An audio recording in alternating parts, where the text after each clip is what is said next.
The fluorescent lights of the courthouse hummed a low, monotonous note that seemed to vibrate in the very marrow of my bones. It was a sound that spoke of endless bureaucracy, of lives reduced to case numbers and filings, of hope slowly draining out of a room. And here I was, a participant in this grand, grim theater, dressed in a shirt that had cost me exactly $12 from a discount bin at a big box store. The fabric was a shade of blue that had once been hopeful but now looked tired and washed out. The collar was slightly frayed, and the fit was a little too loose around the shoulders. It was the sartorial equivalent of a white flag. My wife, or rather, my soon-to-be ex-wife, Clara, sat on the other side of the courtroom aisle, a vision of polished granite in a cream-colored Armani suit that probably cost more than my first car. Her hair was perfectly coiffed, her makeup was flawless, and her gaze was a weapon of mass destruction. Her attorney, a shark in a three-piece suit named Mr. Sterling, whispered something in her ear, and her lips curled into a sneer as she surveyed me. Her eyes, the color of a winter sky, swept over my cheap shirt, my worn-out shoes, my hands that were clasped together so tightly the knuckles were white. She shook her head, a tiny, almost imperceptible movement, and mouthed two words just for me. Pathetic. Really. Those two words landed in my gut like ice-cold stones. For years, her mockery had been the soundtrack to my life. It was the bass note of our marriage, a constant, grinding hum beneath every happy melody. You can't even tie a tie properly, Marcus. That's the best you can do. That's your idea of a business plan. You think you're a provider. Look at you. Her words were like acupuncture needles, small and sharp, designed to hit pressure points of insecurity I didn't even know I had. And I had absorbed them all, believing like a fool that it was my job to be a shield for her frustration, a punching bag for her ambitions. But today, in this sterile, echoing room, her mockery felt different. It felt hollow. It felt like the last gasp of a dying thing. I didn't look away. I didn't drop my gaze. I met her sneer with a look of my own, one that must have been utterly alien to her. It was a look of calm, of deep, abiding peace. It was the look of a man who had stopped running and was finally ready to face the beast. She saw it, and for a fraction of a second the mask of contempt slipped, replaced by a flicker of confusion. She was used to my shame, my cowering, my desperate attempts to please her. This stoic figure in the cheap shirt was a stranger to her. The bailiff, a large man with a neck as thick as a tree stump, called the court to order. All rise, the Honorable Judge Archer presiding. Judge Archer was a woman in her late 50s, with a mane of silver hair and eyes that had seen too much human misery to be shocked by any of it. She took her seat, her black robes rustling like the wings of a great dark bird. She glanced over her reading glasses at the docket, her expression unreadable. "We are here for the final hearing in the matter of Strauss versus Strauss," she intoned, her voice a low, practiced rumble. "Representing the petitioner, Mrs. Clara Strauss, is Mr. Sterling. Representing the respondent, Mr. Marcus Strauss, is Mr. Boyd." She looked up, a hint of confusion in her eyes.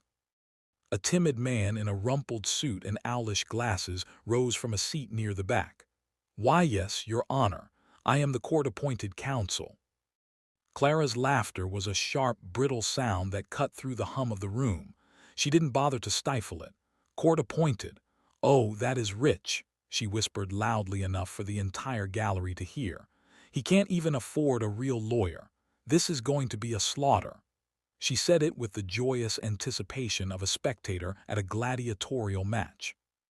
I could feel the blood rushing to my ears, but I forced myself to stay still, to stay focused. My eyes, however, were not on my wife. They were on a small, unobtrusive door at the side of the courtroom, a door marked for personnel only. My heart, which had been a steady, painful drum against my ribs, began to hammer with a different kind of rhythm. Anticipation. This was the moment I had been waiting for, the moment I had been building towards for 5 long years. A murmur rippled through the courtroom. A few people had shuffled in to watch the proceedings, the typical courtroom gawkers who came to see the drama of other people's lives. I saw a man in the back row, a photographer for a local paper, his camera resting on his lap. I saw a young woman with a notepad, probably a legal blogger. And I saw them. Two men, severe and immovable, standing perfectly still near the personnel door. They were dressed in dark suits so plain they were practically uniforms. Their faces were carved from granite, their eyes hidden behind dark sunglasses. They were the kind of men who didn't need to speak to command attention. They were the kind of men who made the air around them feel heavier, charged with a silent, lethal authority. I knew who they were. They were the reason I was wearing this $12 shirt, the reason I had let Clara strip me of my dignity, my money, and my self-respect. They were the reason I had been a ghost for the last 5 years. Clara's lawyer, Sterling, was on his feet, his voice slick and professional. Your Honor, if I may proceed, the petitioner is seeking the full dissolution of the marriage. We are requesting the court uphold the separation agreement, granting Mrs. Strauss the family home, the majority of the liquid assets, and full ownership of Strauss Analytics, the technology firm which, as the court is aware, was built during the marriage. The respondent, Mr. Strauss, has been deemed by our financial experts to be non-contributory. That's a nice way of saying a complete and utter failure, Your Honor, Clara interjected, unable to help herself. He lived off my success while doing absolutely nothing. He is, in every measurable way, a drain. She looked at me with pure, unadulterated hatred. He is a ghost. He has no income, no savings, no prospects. He's been living in a shoebox apartment, probably on handouts. He can't even afford a decent shirt. Just look at him. Mrs. Strauss, I must remind you to address the court, not the respondent, Judge Archer said, her voice sharp. I will not have the integrity of these proceedings undermined by petty remarks. She paused, looking at my court-appointed counsel, who was fiddling nervously with his tie. Mr. Boyd, do you have any opening remarks for your client? Mr. Boyd stood up, looking like a deer caught in the headlights. Yes, Your Honor, my client would like to contest the terms of the separation agreement. His voice was so quiet it was almost inaudible. Sterling scoffed loudly. On what grounds, Mr. Boyd? On what possible grounds? Your client is a man with no financial footprint. He's a zero. The judge raised an eyebrow. What are your client's grounds, Mr. Boyd? Mr. Boyd looked at me, his eyes wide with desperation. He was as out of his depth as a man trying to swim the Atlantic in a pair of water wings. I gave him a slight, almost imperceptible nod. It was time. He swallowed hard, his Adam's apple bobbing. Your Honor, he began, his voice trembling slightly. My client's grounds are that the assets in question, the assets in the form of Strauss Analytics, were not built solely during the marriage. He paused, licking his lips.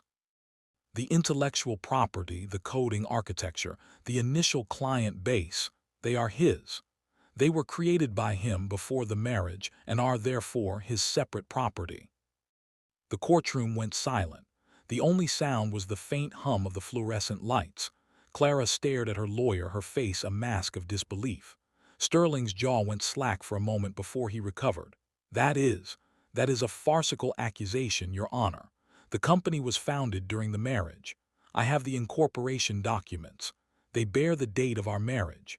This is a desperate, last-ditch attempt to extort money from a successful woman. Mr. Boyd, Judge Archer said, her voice laced with warning, I find this claim to be extraordinary.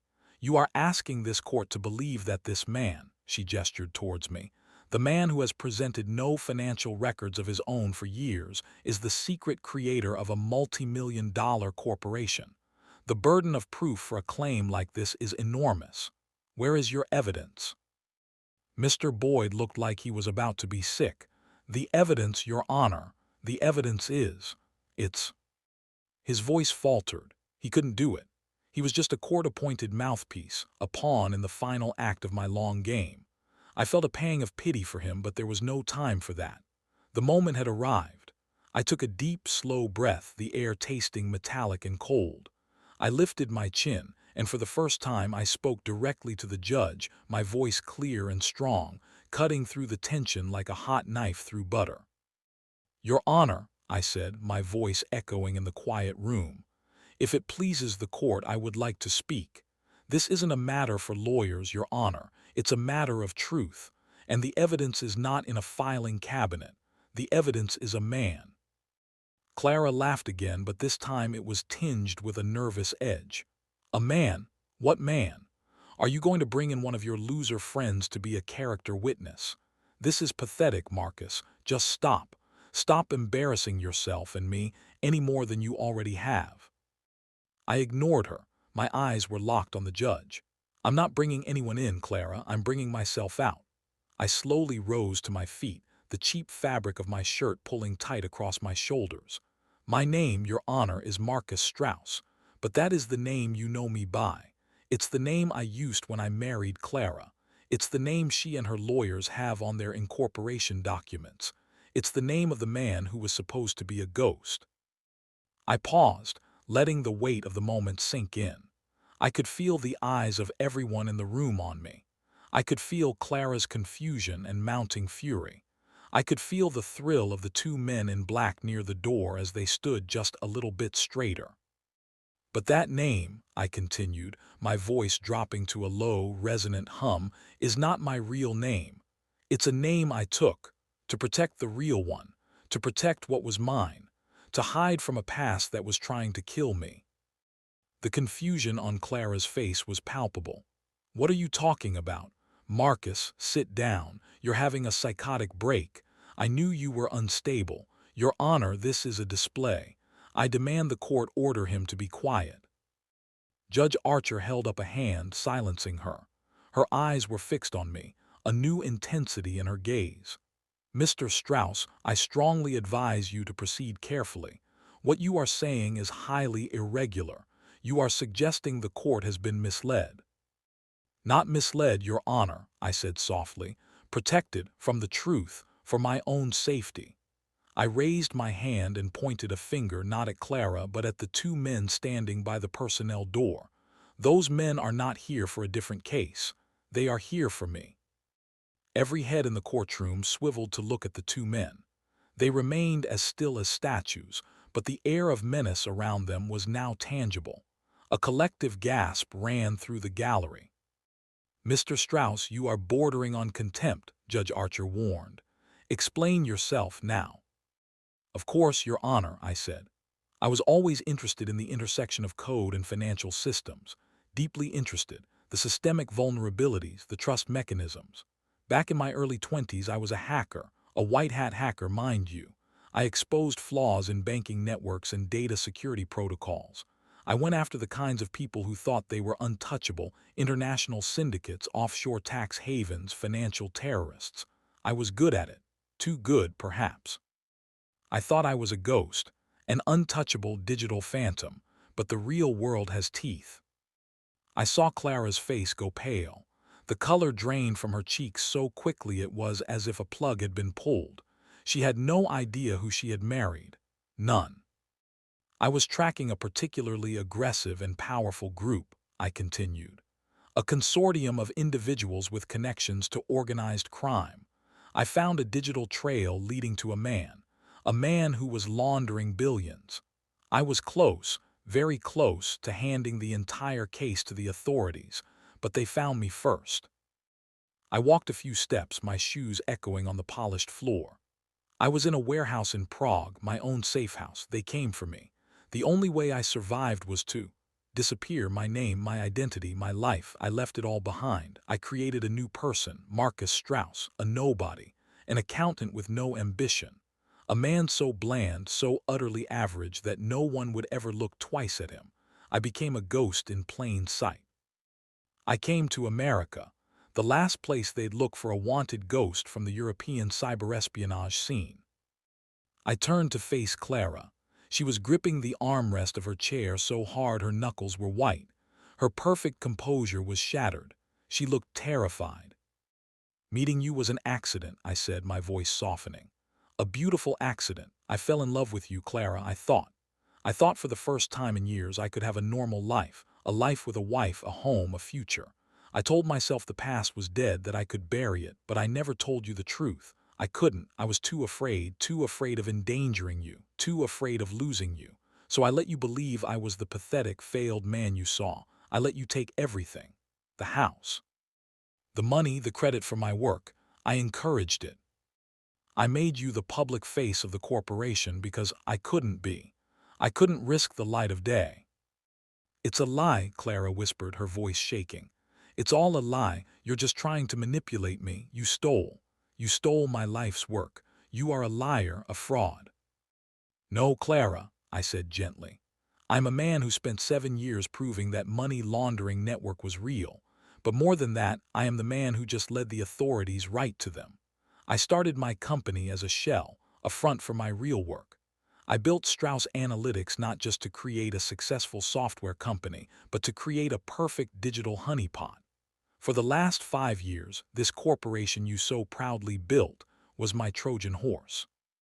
Every major deal, every new client. It was part of a complex sting operation. The real evidence, the proof that this network exists, was always embedded in the code. The code I wrote. The code you took credit for. The courtroom was utterly silent. You could have heard a pin drop. Even the gawkers in the back were frozen, their mouths agape. Your Honor, I said, turning back to the judge. I didn't come here today to reclaim a corporation. I came here to end this, to end the lie, to reclaim my life, and to formally identify myself. I reached into the pocket of my cheap, worn-out pants. My fingers closed around a small, slim object. It was a metal key, simple and unadorned. I held it up for everyone to see. Your Honor, I have no bank statements, no real estate deeds, but I have this. And what this key unlocks is the culmination of my life's work. It is a record of everything. Every financial transaction, every digital trail, every single piece of evidence connecting a vast network of money laundering and organized crime to its source. It's not a company's balance sheet. It's a ledger of crimes.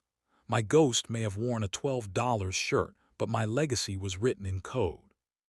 This key leads to a safety deposit box containing the only known copies of the data that will bring down an entire international criminal syndicate.